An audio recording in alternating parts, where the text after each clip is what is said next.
কুড়িগ্রামের তাজু ভাই অশিক্ষিত হলেও তিনি একজন সত্যিকারের সাংবাদিক। সে নিজ গ্রামের উন্নতির জন্য কোথায় কি সমস্যা সেগুলো প্রতিনিয়ত ভিডিওর মাধ্যমে মানুষের কাছে তুলে ধরতো। আর সেটা দেখে অনেকেই তাকে নিয়ে হাসি ঠাট্টা করতো। অথচ দেখেন এই সরল সোজা মানুষটা এখন লাখ লাখ মানুষের হৃদয় জায়গা করে নিছে। সে এখন ভাইরাল, সারা দেশের মানুষ তার প্রশংসা করতেছে। কিন্তু বাংলাদেশে হাজার হাজার হলুদ সাংবাদিক আছে, তারা স্বার্থ ছাড়া এক পাও সামনে আগায় না। তাজু ভাইয়ের এই কথাটা আমার কাছে সত্যি খুব ভালো লাগছে। সে বলে বাংলাদেশের নতুন সরকার এবং যত এমপি আছে সবাইকে আবেদন করে বলছি, বাংলাদেশে যত চর অঞ্চল আছে, যত অসহায় মানুষ আছে, সবাইকে সহায়তা করতে হবে।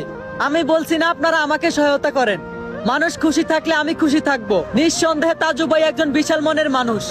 এমন মানুষদের জন্যই আজও পৃথিবীতে ভালোবাসা আর মানবতা বেঁচে আছে। তাজু ভাইয়ের জীবন থেকে আমাদের অনেক কিছু শিখার আছে। শিক্ষা লাগে না, ইচ্ছার সততা থাকলেই মানুষ জীবনে বড় কিছু করতে পারে। তাই অশ্লীলতা না ছড়িয়ে জীবনে ভালো কিছু করার চেষ্টা করুন। কুড়িগ্রামের তাজু ভাই অশিক্ষিত হলেও তিনি একজন সত্যিকারের সাংবাদিক।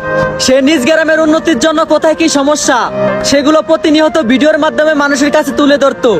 আর সেটা দেখে অনেকেই তাকে নিয়ে হাসি ঠাট্টা করতো। অথচ দেখেন এই সরল সোজা মানুষটা এখন লাখ লাখ মানুষের হৃদয় জায়গা করে নিছে।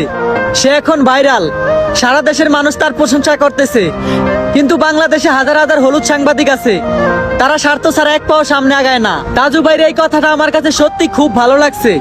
সে বলে বাংলাদেশের নতুন সরকার এবং যত এমপি আছে সবাইকে আবেদন করে বলছি, বাংলাদেশে যত চর অঞ্চল আছে, যত অসহায় মানুষ আছে, সবাইকে সহায়তা করতে হবে। আমি বলছি না আপনারা আমাকে সহায়তা করেন, মানুষ খুশি থাকলে আমি খুশি থাকবো। নিঃসন্দেহে তাজু ভাই একজন বিশাল মনের মানুষ। এমন মানুষদের জন্যই আজও পৃথিবীতে ভালোবাসা আর মানবতা বেঁচে আছে। তাজু ভাইয়ের জীবন থেকে আমাদের অনেক কিছু শিখার আছে। শিক্ষা লাগে না, ইচ্ছার সততা থাকলেই মানুষ জীবনে বড় কিছু করতে পারে। তাই অশ্লীলতা না ছড়িয়ে জীবনে ভালো কিছু করার চেষ্টা করুন।